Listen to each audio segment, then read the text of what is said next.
Welcome back to the Act Two podcast, a podcast for the real-life working screenwriter. I'm Tasha Hugh. And I am Josh Hallman.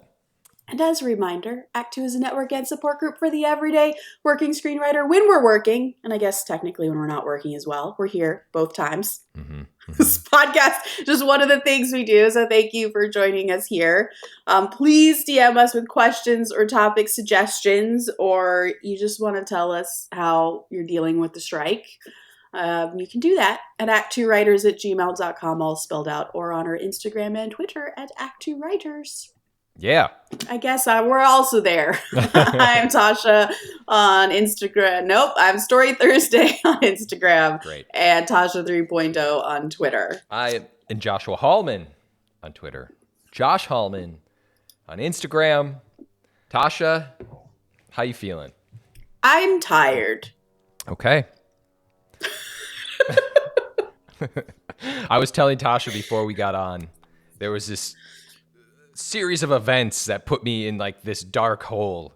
And so I came into this podcast and I was like, don't be negative, dude. You're going to be positive today. So here we are. Here we are. We're in a great headspace. We're ready to do this. Yeah. We're coming back from a long weekend. This is I don't even know. I don't even know, man. Yeah. We've got stuff. Did you take Memorial Day off? Like Memorial Weekend, did you take it off or did you write? I have a sort of this week in writing, which I'm not going to get into yet unless we do, but my daughter was sick for like 6 or 7 straight days. No, you know what? She was sick since Wednesday evening when I returned home from writers group last week. So she was like, it was like a week straight of just her being sick, which means we're obviously recording this after Memorial Day, after the break, but I didn't do anything for a week. Yeah. Pretty much. Like nothing substantial, which might actually contribute to my elevated stress levels. I could see that. Let's get into This Week in Writing. Okay.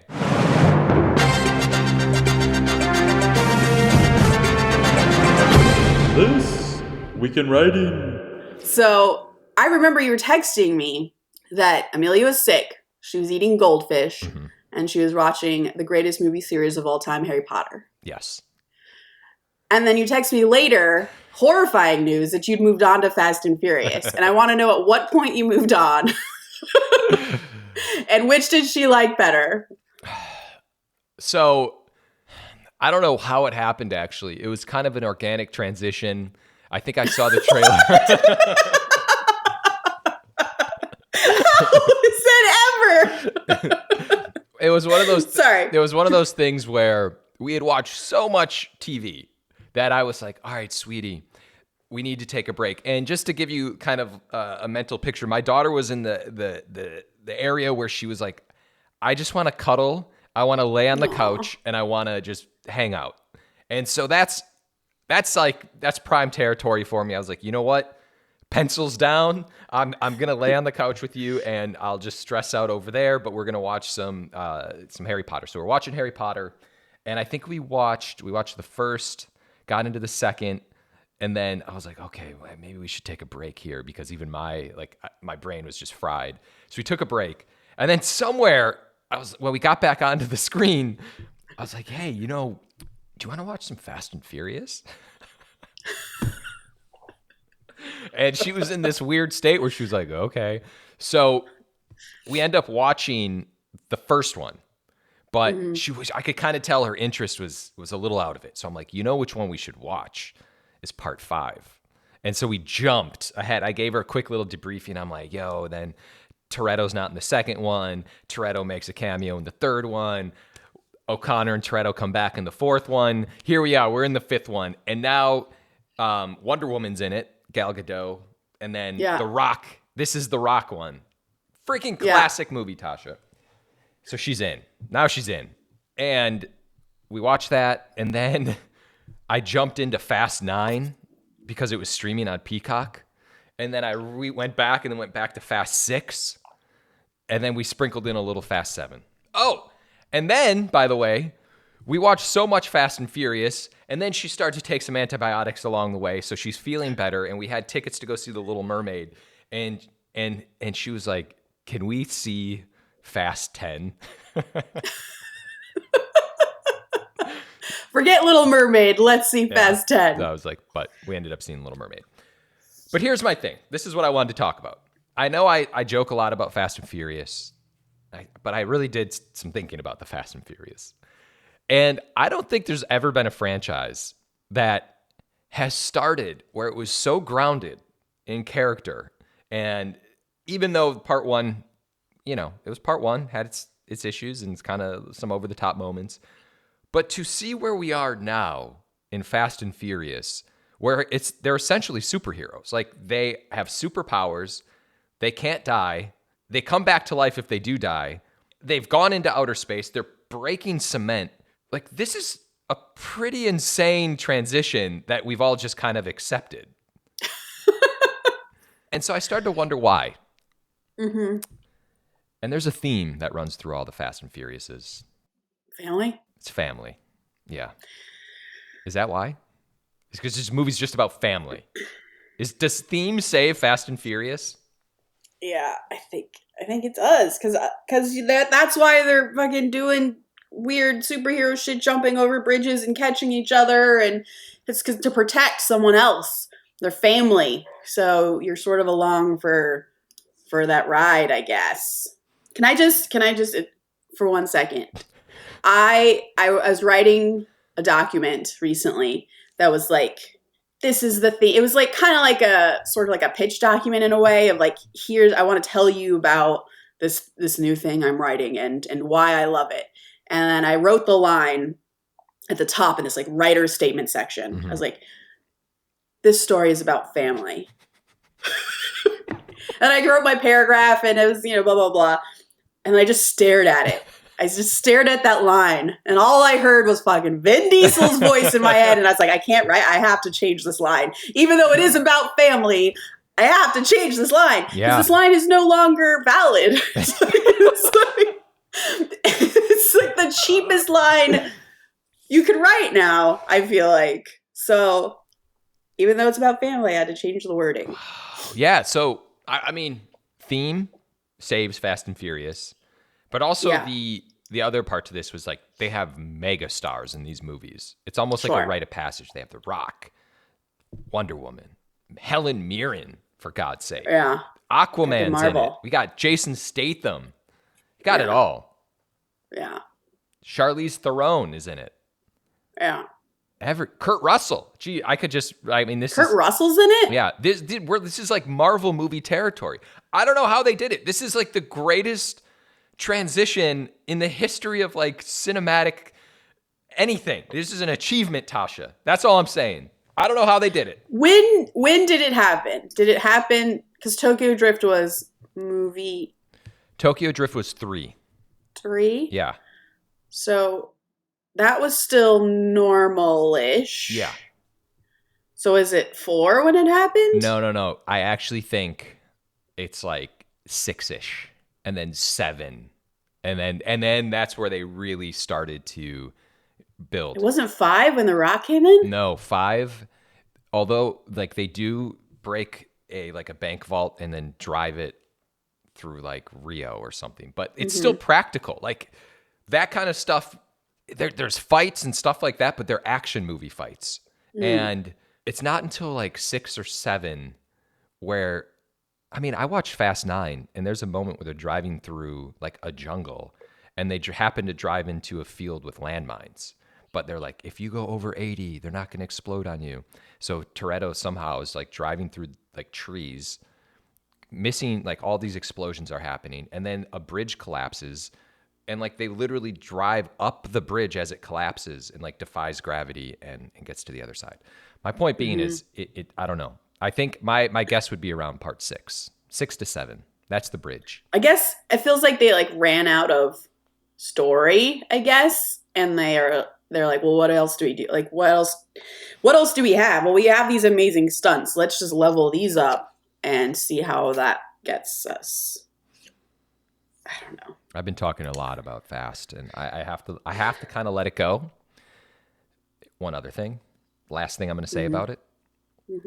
I went to go grab some breakfast over this break, and I saw this woman that I know, and I was just chatting with her, and I asked what she was doing, and she was like, I'm going to go see Fast 10 with my mom.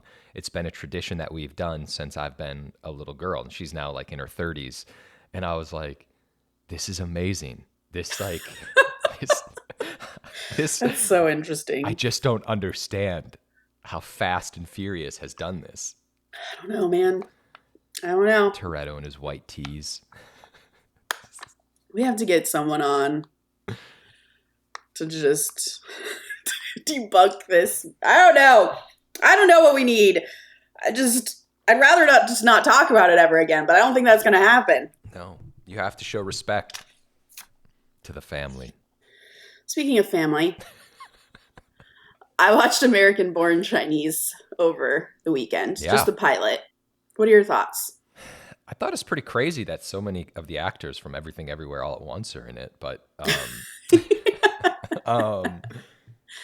yeah, I like it, but I'm going to let you talk now because you're giving me a look. I thought it nailed some of the microaggressions that happen to Asian people in this country really well. Like there's a thread where people keep mispronouncing the main character's name, who's Jin, Jin, as Jim, Jim.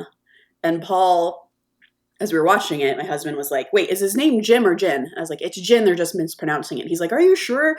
Like, yeah, it's Jin. And the reason I know is because my dad's name is Hans, Hans. He was named at the time he was born in 1941.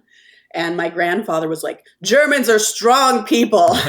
So he named his two sons Hans and Marcus.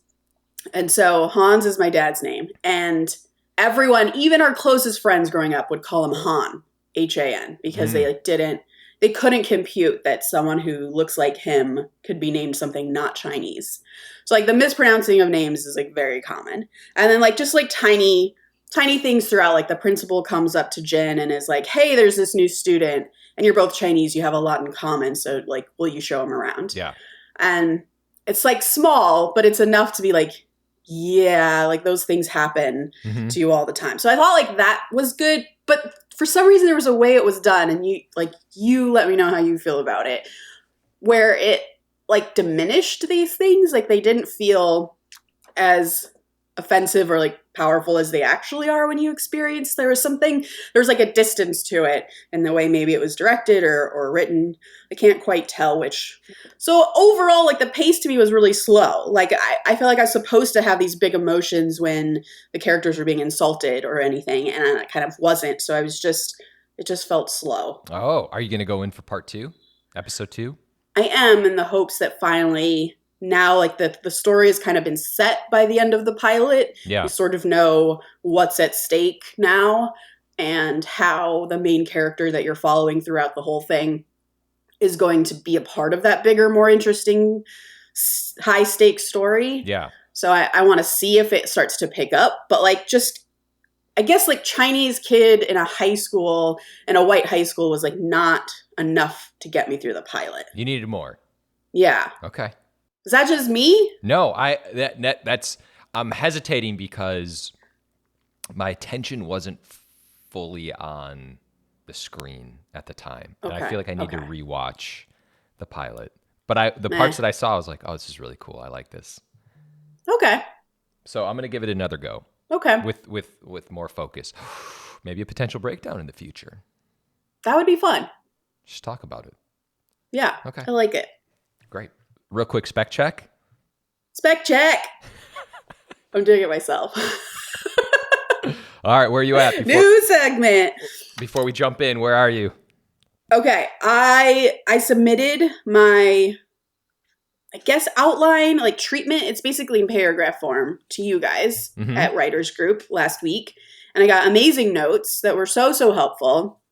And I came to Writers Group being like, I found my theme like at the end of writing this. So please help me figure out how to layer in my theme better. Family. And so that was really fun. Yeah.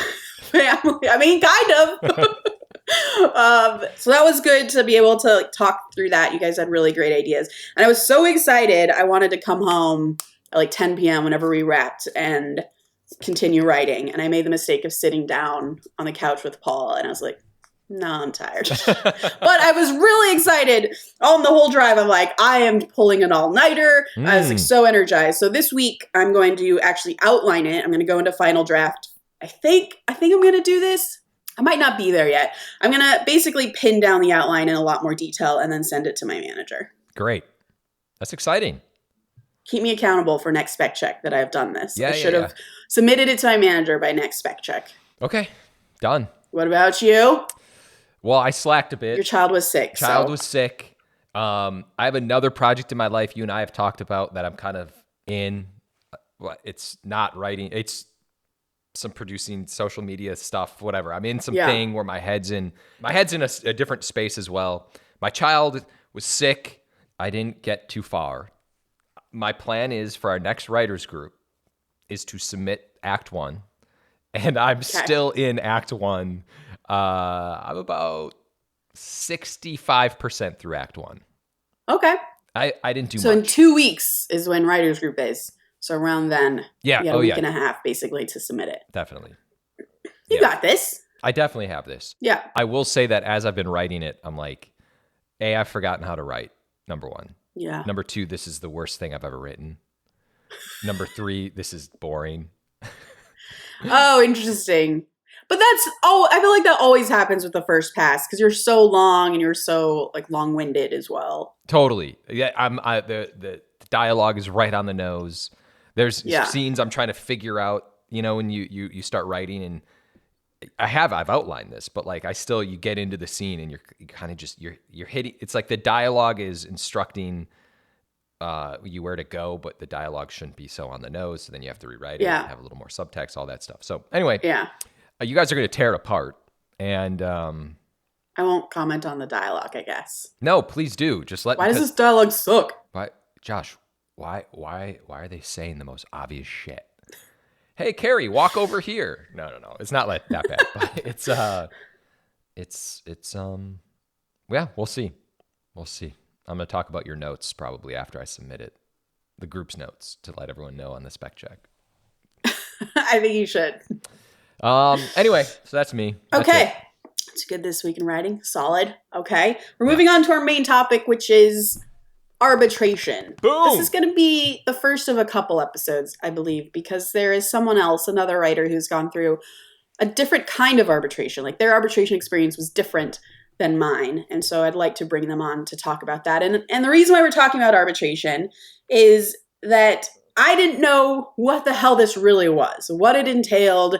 It was this huge mystery. It felt like, oh, that's like a legal battle that happens to some writers, but it's not going to happen to me. Mm-hmm. And then it happened to me on something, and I was so confused about how this all goes, and no one could really explain it to me, I guess.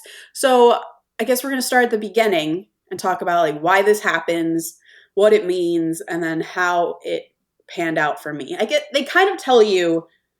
Do they tell you? Someone told me that they tell you that you really shouldn't talk about your arbitration process. And so I'm not going to bring up names or anything like that, or even what the project is.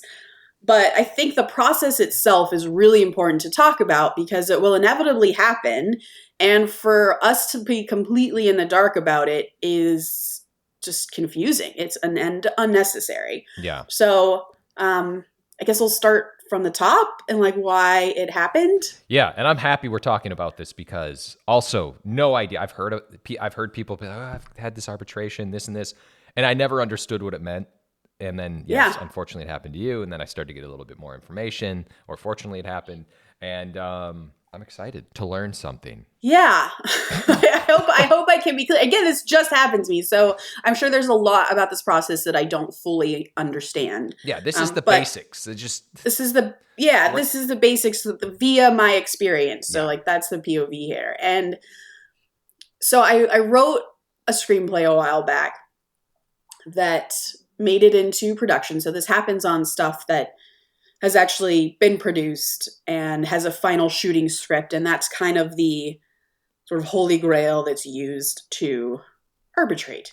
What writers have contributed to this final shooting script on a completed movie. And I just received an email one day from the WGA saying, hey, this is going into arbitration.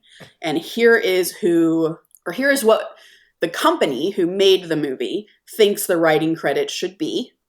And then here's a list of all the other writers who are on this project. And let's stop there for a second. So I get this document from the WGA. And I was like, holy shit, all of these writers were on this project? Nobody told me that. So I came onto a project that I knew was a rewrite. That's the job I came in for, was to rewrite a script. But I rewrote the script of someone who was in the room when I pitched. So they were a producer on the project. They'd come in as a WGA writer and written a draft. And they needed someone to come on and rewrite that draft to get it production ready, to get it into a place where the story kind of just made a bit more sense and was a little bit more sort of coalesced. And this writer/producer, I don't think really had the time to do it themselves, but were still really invested in the project. So enter me, I give my pitch. And so my knowledge of the job that I'm being hired to do is to rewrite this singular script with these singular overall concepts. I had no knowledge of other writers. Now, I knew that this idea had been in development for years. I didn't know that. But the way it was sort of pitched to me as a job was that forget all of those people. This new draft that you're reading that we'd like you to rewrite, this is now the script. So we're going in a completely different direction. Forget all of those. But I guess even in that scenario, you still have to do due diligence, you being the WGA, I guess, of going through those past writers being like, well, is it really a complete 180 from those other writers? Let's just do our due diligence and make sure and go through every writer who's ever been a part of this project. So that was really interesting to me because the WGA does ask you, hey, are you okay with allowing these materials to be submitted for consideration as part of the arbitration process? Yeah. And I was like, well, I guess. I don't know any of these people. I don't know what contributions they made. If they say they made those contributions and the company agrees that they did, then who am I to say they didn't? But I will tell you that I have no knowledge of them and nor is their name on any of the work that I've ever seen. Yeah. And they're like, okay, that doesn't matter. The fact is that they contributed, and it is very easy for a producer, for example, to take off someone's name when they go to try and hire another writer and just be sneaky about it. So can we just pause for 1 second? Yeah. So you get the script. It has one other writer's name on it. Yeah. And then you find out all of these other writers were on it. Yes. And by the way, that the script that I was rewriting was a rewrite of someone else's thing. That, because they also break down for you, here's the names of the writers and what they contributed. So it's like outline, treatment, script, and then it's like revised script. So you see, and then they also will say because this has happened a couple times, this long process of this movie, revised script, and then the next writer who comes in says first draft, which means that they took a complete departure from the previous one, and it's no longer a revised draft. But for me, it turns out that the script that came before me was a revised draft of something else, which horrified me because I was not made aware of that. And then my script, of course, was a revised draft of that person's. So that scared me a lot. And then the final shooting script was also written by someone else. So someone else came on, they were a director, and they rewrote the script for the final shooting draft, which is fine. That happens. It became the director's movie at some point, and they came on to rewrite it. So this was the list that I was dealing with. And then the way that they determine credits is really interesting, because if you get written by credit, that means you're getting sole credit here. And it's used when the WGA believes the writer is entitled to both the story by credit and also the screenplay by credit. So story by credit is basically you are creating the story with which the screenplay is based on. Right. Right. So yeah, that's like me saying, Tasha, I have this idea. It's about these aliens that come to Earth, and this, person has to figure out how to communicate with them. And you're like, all right, cool. I'm going to write Arrival or whatever. Yeah. Bad example, but you know what I'm saying. Yeah. And also, like, if you'd written a treatment or something about these aliens coming down, and it's not a fully fleshed out even outline, it's just like a basic idea, basic beats, basic kind of character relationships. There's no way that this could be considered a screenplay or even an outline of any kind. If you have that story by and I go and write a script based on these ideas and with these characters, then you get story by credit.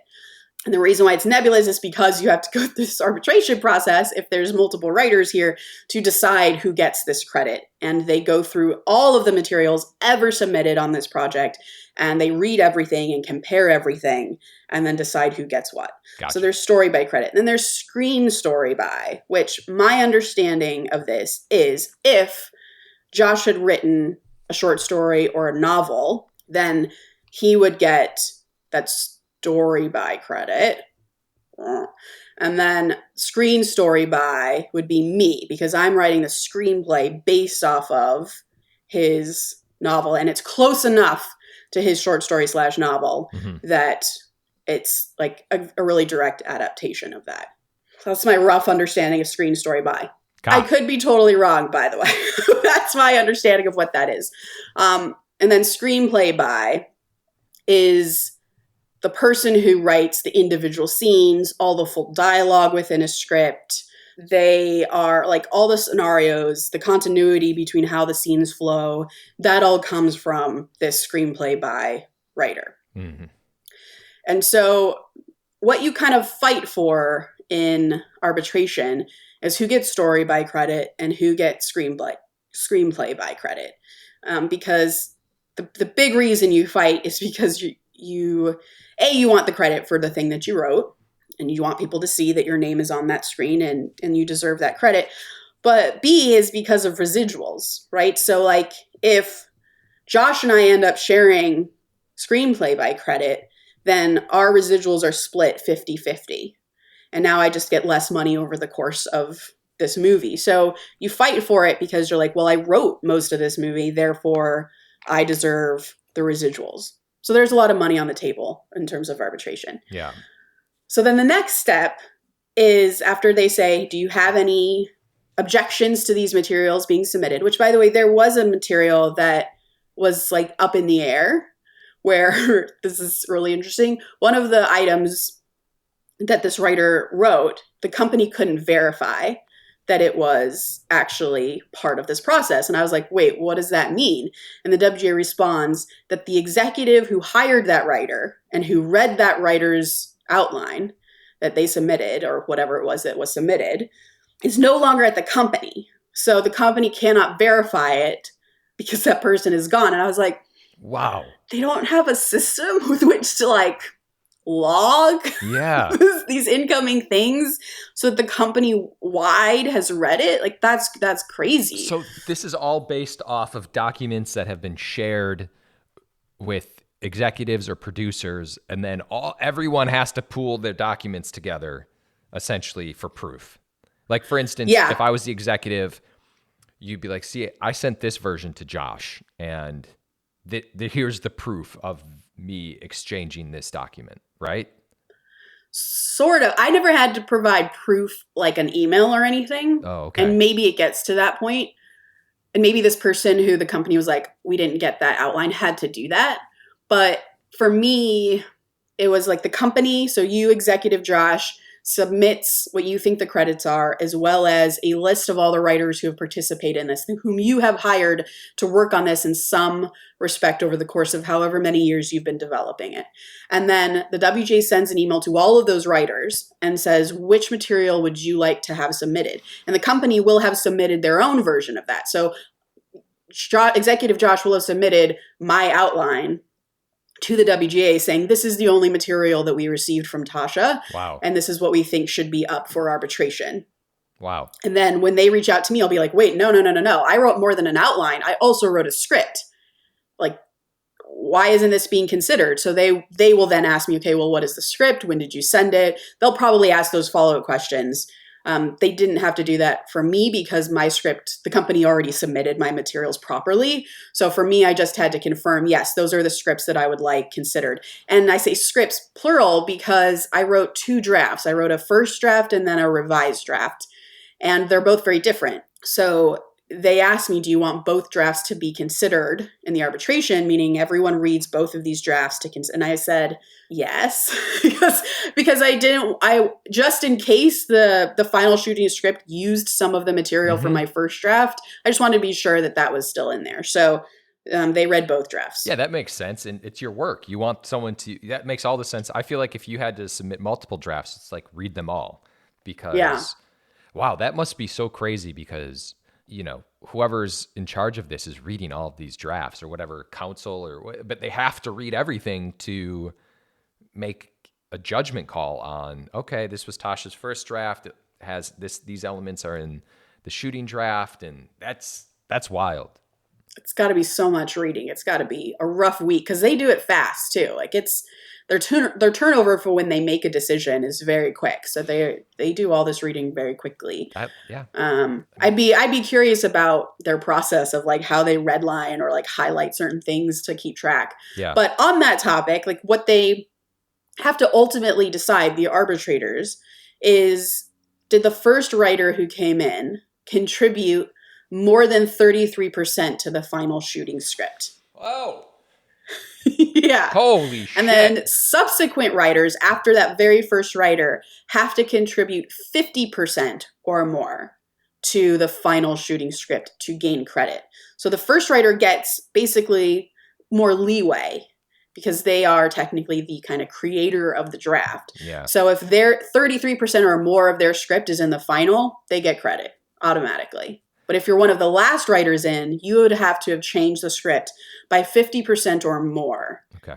And that's a lot. Yeah. I like that because, you know, a lot of times it just requires the first writer to create the template and to create the story and the idea. And it's that to me, that's everything. So yeah, 33%, that's actually I like it. Yeah. That makes sense to me. And they make a difference between original screenplays and non-original. So if Josh came in and wrote a spec and they hired other writers to come in and rewrite you, maybe like 5 different writers, who knows? Your work is no longer recognizable. But as long as the final shooting script is 33% of what you wrote, then you're in the clear. You gain credit on that movie. And I guess think of how hard it would be to change more than 33% of Josh's original spec. Like you'd have to page 1 rewrite it to completely wipe it out. But even then, like you're basing it on your alien father-son idea with time travel. Like that's inherently going to probably be 33% of the final shooting script because the concept and the way the character relationships are probably going to be about the same. So it makes it harder to kick the first original spec writer off of something with this method, which I think is great. I mean, that's why the Guild is the Guild and they're helping out their writers. Interesting. But for a non-original screenplay, so something like what I wrote, I was, writer 5 million in on this, and it was based on pre-existing material, then any writer just needs 33% or more to the final shooting script to be entitled to the screenplay credit. This is complicated. It's complicated. Yeah. So what I had to do was prove that I did 33% at least of work on this script, and that the final shooting script included at least 33% of what I had created in my draft. Interesting. Because then that's almost like a clean slate to all writers saying, listen, this wasn't an original idea. This was someone else's idea that you adapted. And therefore, we're changing the 33% rule because that would, theoretically go to the person who created the IP. Yeah. So, okay. I'm following along. I'm liking this. Yeah. Okay. So then what you have to do next is write a letter to the arbitration committee. And my agent sent me some example letters from clients they had in the past, kind of like fudging out their names so that I didn't know who they were. But in order to just give me some kind of understanding of what the hell this letter is supposed to include, because I've never read one of these. I have no understanding. And the big pressure for me was that I had heard, and people had reached out to me saying like, oh, I heard you're going into arbitration. You should hire this person to help you. And then I was like, oh, that sounds nice. Because, you know, like, again, a lot of money is left on the table if you don't win this thing. Yeah. And, you know, you want credit for the thing that you wrote. So I look into this person and they cost like tens of thousands of dollars to hire these consultants to help you write your letter and to present your case in the best possible way. And these people they're legit Hollywood consultants. And I could not bring myself to pay that kind of money. Yeah. For something, for what is essentially a letter that I'm a writer. I feel like I should be able to write my own letter, and that how can someone else have a better understanding of the scripts than I do already, you know? So it's... And the truth will set you free, right? So it's like, if you just tell your side of the story of exactly what happened, that's exactly what happened. It doesn't sound like, just knowing you're not some person who's going to try to manipulate the process, but if you're like, this is literally, I was given this, like everything you just explained, that's it. The proof is on the page. Yeah.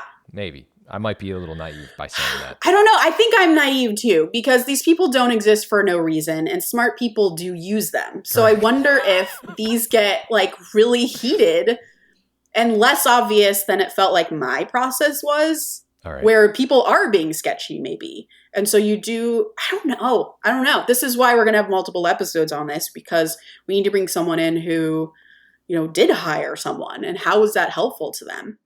Because that's certainly an option. And the reasoning that was given to me was, at the end of the day, the difference could be hundreds of thousands of dollars for you over the course of your career in terms of residuals. The $10,000 now is nothing in the scheme of that money. So I decided to do it myself. No, that makes sense. That's why I'm happy. I love hearing that. But it does. I understand why you would get someone involved. It's like getting a lawyer. You're like, you know, you could be like, I was just crossing the street, I got hit by a car, and they're like, get a lawyer, because that doesn't matter how obvious someone else was at fault. You need a lawyer. So I get it.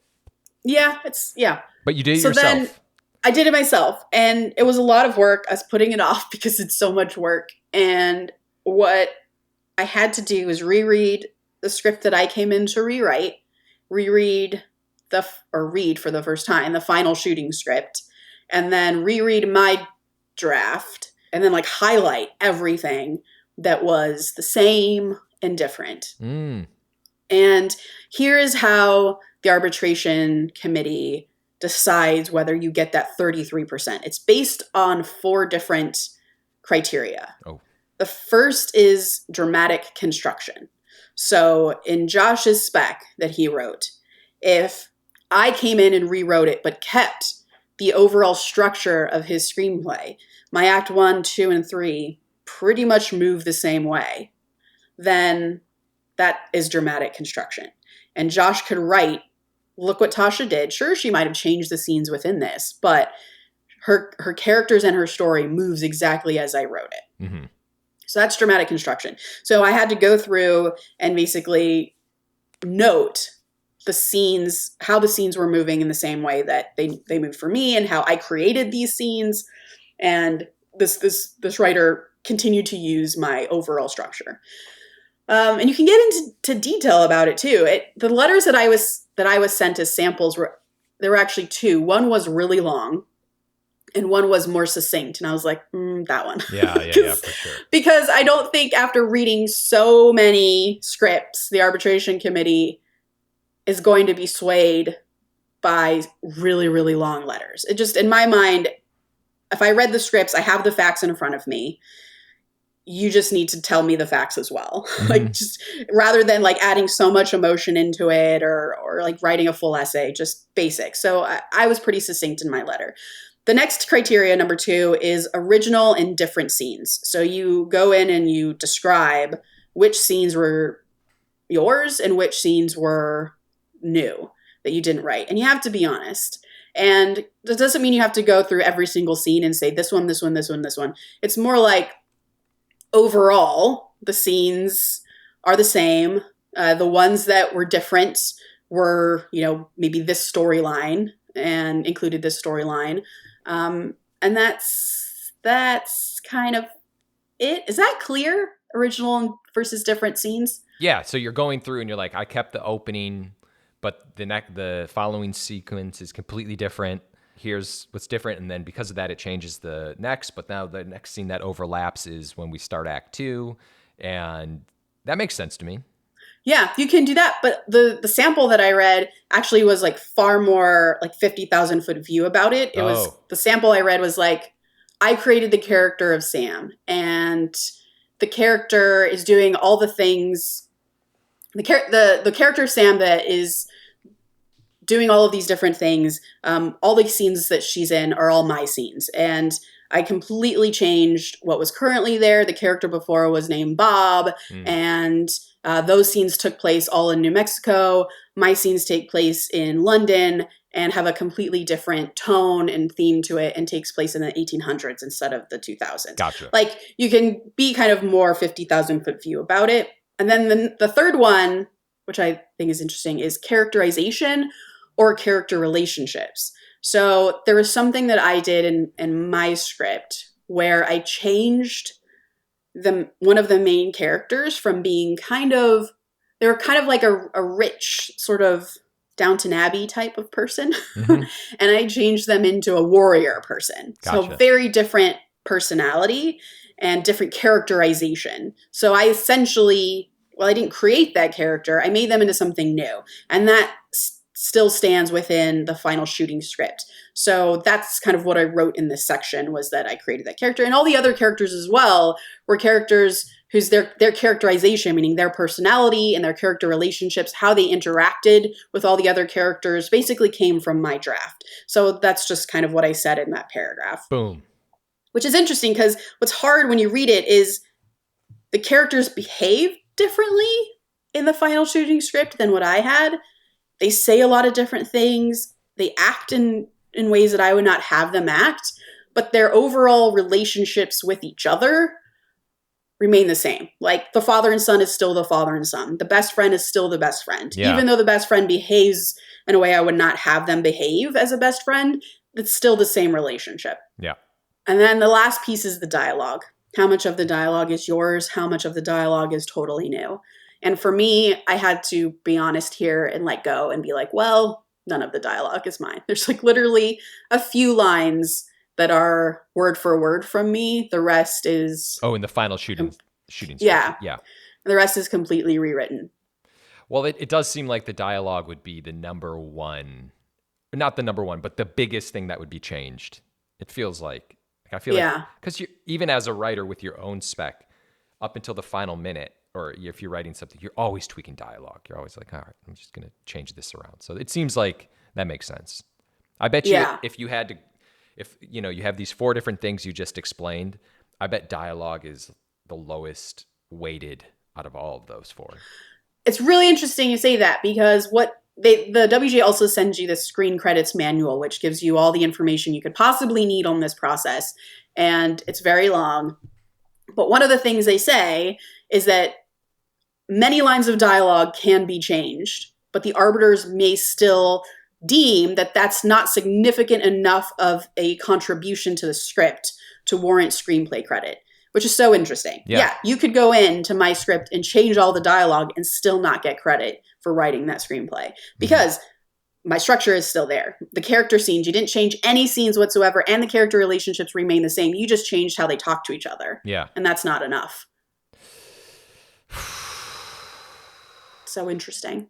That was great.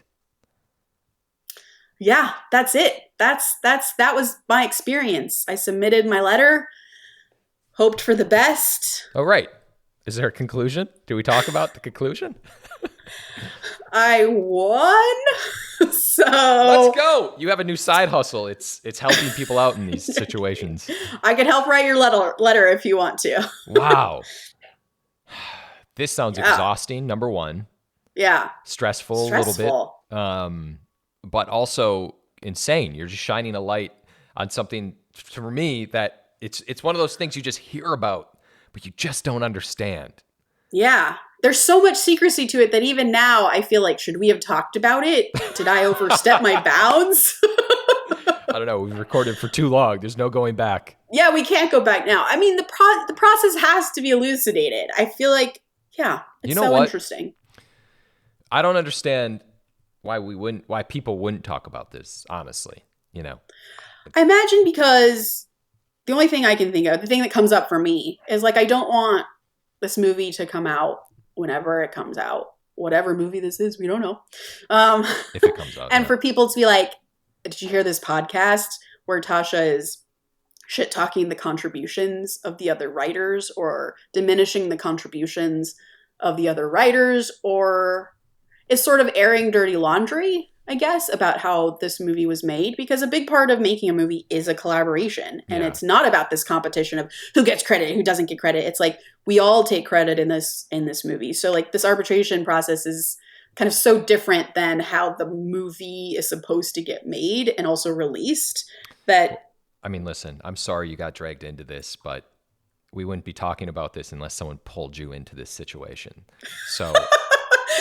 So fuck them. So as far as I'm concerned, you could talk about it. I don't think it's airing dirty laundry. I just think it's talking about the process and the unfortunate reality of the screenwriting world in which we live in. And it might happen where it doesn't work out for us one day and it goes in a different direction. And you're like, what the hell happened there? And I'm sure people have stories where they were like the first writer on something and they lost an arbitration and they can't believe they lost an arbitration. And yeah. That actually brings up two additional things I want to say real fast.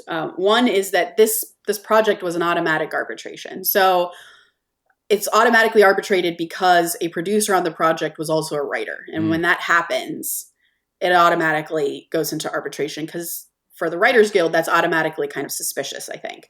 So they just want to make sure someone's not putting their name on something when they shouldn't, because those jobs should be different, right? Producer and writer should be different. So mine was automatic arbitration. And then the second piece is that I have heard another story about a writer in TV who had to go into arbitration because the script she wrote got scrapped. For no fault of her own, the execs just wanted to go in a different direction. And so a new writer came on and rewrote her script. And the showrunner was like, no, this original writer should still get credit. And he said to her, don't worry about it, I got you. And he actually wrote the arbitration letter for her, and she didn't have to do a thing. And the showrunner ended up getting her credit. And she said she watched her episode and it was drastically different than the one she originally wrote. And her name is still on it, which is great for her because, again, credit and all of the residuals that come from it. But that was also a way that process went for her. She didn't even have to touch it, really. Wow. Jesus. This is insane. Yeah. Okay. Well, All this right. is my experience, and it's fantastically interesting to me. Yeah, me too. What a letter I had to write. It's crazy.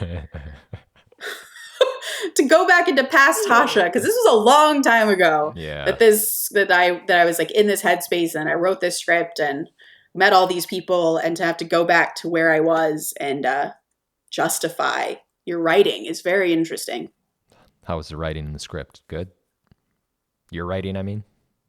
My writing was fantastic. No, I reread it and I was like, oh God, I need to change this scene. Yeah.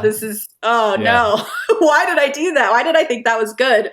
It's funny how many new things you pick up over time in writing. Yeah. Like even within like months to a year, you're like, I'm going to just kind of change this. Like the way It's I write. so true. You just kind of... You become better. Yeah. And Constantly. You read old stuff. You're like, ugh. Anyway. Awesome. Really? We have to end on that note? Okay. That was a great note. I love it. All right. Quote of the day. Film's thought of as a director's medium because the director creates the end product that appears on the screen. It's that stupid auteur theory again, that the director is the author of the film. But what does the director shoot? The telephone book? Writers have had to put up a valiant fight to get the credit they deserve. Billy Wilder. I I like it. Please remember to rate and subscribe. Follow us at ActTwoWriters for more awesome writing stuff. You can follow me, Tasha, at Story Thursday on Instagram or on Twitter at Tasha 3.0. And I'm Josh Hallman on Instagram, Joshua Hallman on Twitter. And as always, the Act Two podcast is a production of Act Two, a network and support group for the everyday working screenwriter. This episode was edited by Paul Lundquist, music by 414 Bag, which you can find on Spotify.